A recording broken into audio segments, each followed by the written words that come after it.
नमस्कार दोस्तों। सबसे पहले अगर चैनल सब्सक्राइब नहीं किया है तो चैनल सब्सक्राइब कर लीजिए ताकि आने वाले हर नए वीडियो के अपडेट आपको मिलती रहे। चलिए शुरू करते हैं आज का पहला क्वेश्चन।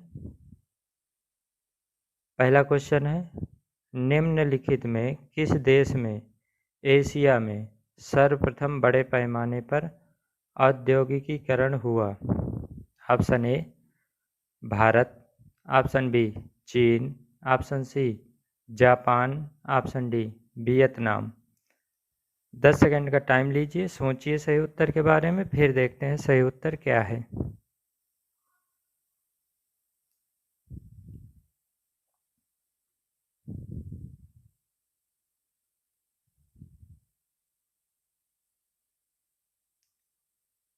चलिए देखते हैं सही उत्तर। सही उत्तर है ऑप्शन सी जापान। एशिया में सबसे पहले बड़े पैमाने पर औद्योगिकीकरण जापान में हुआ। चलिए अगला क्वेश्चन, निम्नलिखित में कौन सा कथन गलत है? ऑप्शन ए लोकसभा के सदस्य वयस्क वोटरों द्वारा सीधे चुने जाते हैं। ऑप्शन बी वित्तीय विधेयक केवल लोकसभा में पेश हो सकते हैं। ऑप्शन सी उपराष्ट्रपति राज्यसभा का कार्यकारी सदस्य है। ऑप्शन डी राष्ट्रपति एंग्लो इंडियन समुदाय के 4 लोगों को लोकसभा में मनोनीत कर सकते हैं। चलिए सोचिए 10 सेकंड, फिर देखते हैं सही उत्तर क्या है।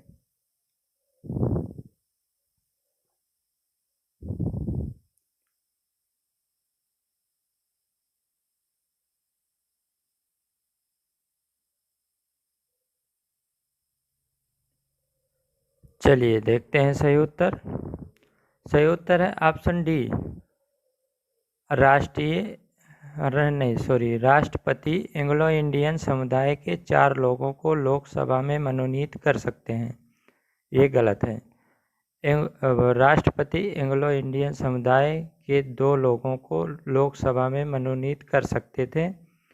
जनवरी 1920 104वां कॉन्स्टिट्यूशनल अमेंडमेंट एक्ट 2019 के तहत अब एंग्लो इंडियन को मनोनीत नहीं किए जाएंगे। ठीक है, चलिए अगला क्वेश्चन, भारतीय संविधान की प्रांतीय संविधान समिति के अध्यक्ष कौन थे? Option A Jawaharlal Nehru, option B Sardar Vallabh Bhai Patel, option C doctor Rajendra Prasad, option D Shyama Prasad Mukherjee. चलिए 10 सेकंड का टाइम लीजिए, सोचिए सही उत्तर के बारे में, फिर देखते हैं सही उत्तर क्या है।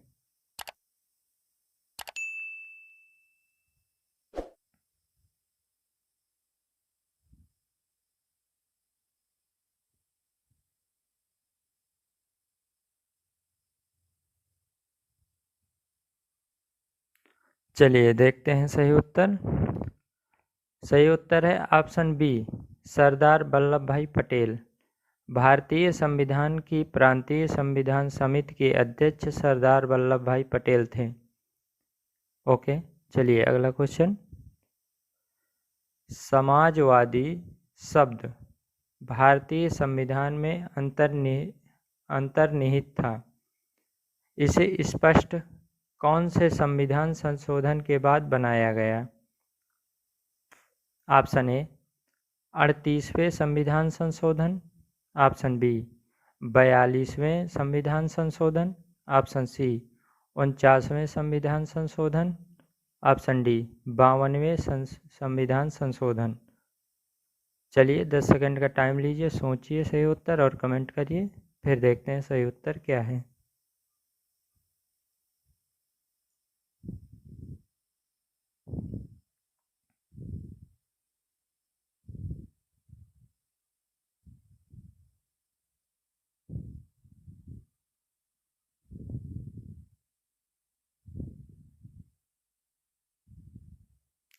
चलिए देखते हैं सही उत्तर। सही उत्तर है ऑप्शन बी 42वें संविधान संशोधन। 1976 में 42वें संविधान संशोधन के बाद 3 शब्द अखंडता, समाजवादी, धर्मनिरपेक्ष जोड़े गए। याद रखिएगा।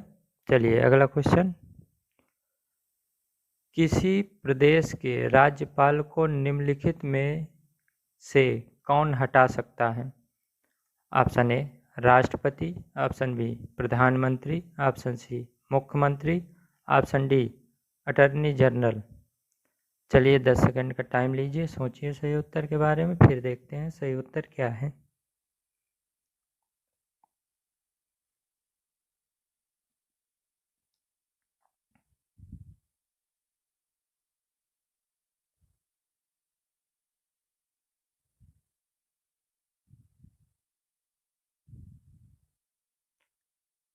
चलिए देखते हैं सही उत्तर क्या है। सही उत्तर है ऑप्शन ए राष्ट्रपति। चलिए अगला क्वेश्चन। भारत के नियंत्रक और महालेखा परीक्षक की राज्य के लेखाओं संबंधी रिपोर्ट किसके सामने पेश की जाती है? ऑप्शन ए राष्ट्रपति, ऑप्शन बी राज्यपाल, ऑप्शन सी मुख्यमंत्री, ऑप्शन डी प्रधानमंत्री। चलिए 10 सेकंड का टाइम लीजिए, सोचिए और कमेंट करिए सही उत्तर, फिर देखते हैं सही उत्तर क्या है।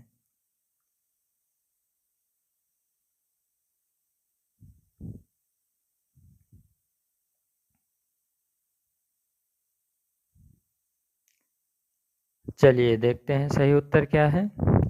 सही उत्तर है ऑप्शन बी राज्यपाल।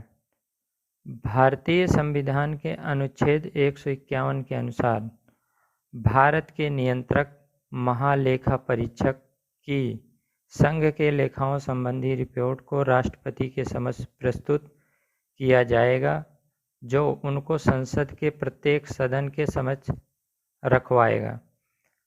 भारत के नियंत्रक महालेखा परीक्षक की किसी राज्य के लेखाओं संबंध रिपोर्ट को राज्यपाल के समक्ष प्रस्तुत किया जाएगा, जो उनको उस राज्य के विधानमंडल के समक्ष रखवाएगा।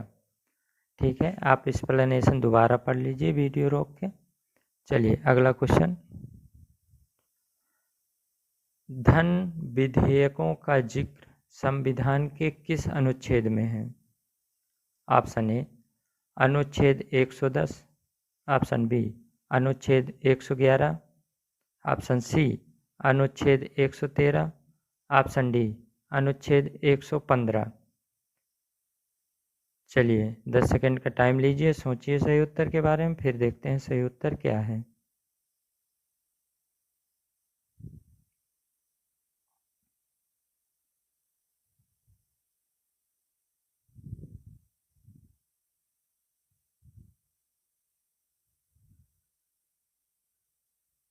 चलिए देखते हैं सही उत्तर क्या है। सही उत्तर है ऑप्शन ए अनुच्छेद 110। वे वित्त विधेयक जो अनुच्छेद 110 में उल्लिखित नियमों पर आधारित होते हैं धन विधेयक कहलाते हैं। ठीक है, चलिए अगला क्वेश्चन। सुप्रीम कोर्ट के अनौपचारिक न्यायाधीश की नियुक्ति कौन करता है?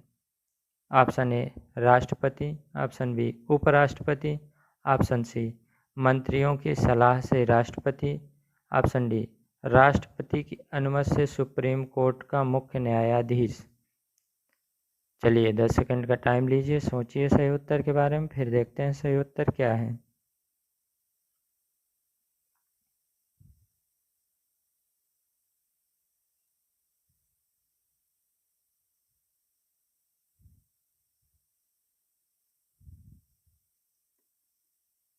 चलिए देखते हैं सही उत्तर। सही उत्तर है ऑप्शन डी राष्ट्रपति की अनुमति से सुप्रीम कोर्ट का मुख्य न्यायाधीश। यदि सुप्रीम कोर्ट के सत्र संचालन में न्यायाधीशों की संख्या कम हो तो सुप्रीम कोर्ट के मुख्य न्यायाधीश द्वारा राष्ट्रपति की अनुमति से अनौपचारिक न्यायाधीश की नियुक्ति की जा सकती है। ओके, चलिए अगला क्वेश्चन। किसी राज्य में राष्ट्रपति शासन कितने समय के लिए लगाया जा सकता है? ऑप्शन ए 3 माह, ऑप्शन बी 6 माह, ऑप्शन सी 9 माह, ऑप्शन डी 12 माह। 10 सेकंड का टाइम लीजिए, सोचिए सही उत्तर के बारे में, फिर देखते हैं सही उत्तर क्या है।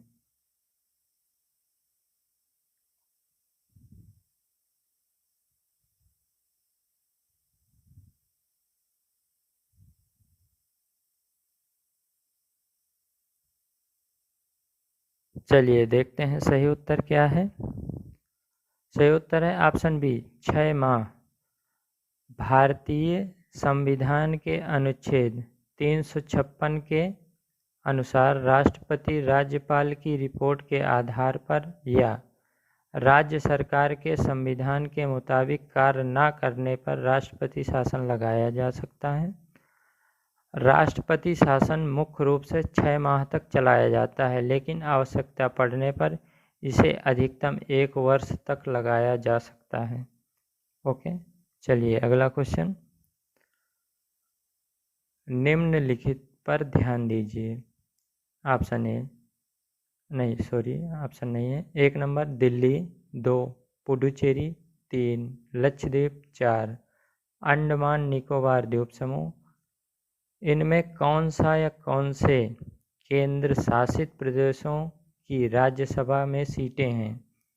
ऑप्शन ए केवल 1, ऑप्शन बी केवल 1 और 2, ऑप्शन सी 1, 2 और 3, ऑप्शन डी 1, 2, 3 और 4। 10 सेकंड का टाइम लीजिए, सोचिए सही उत्तर के बारे में, फिर देखते हैं सही उत्तर क्या है।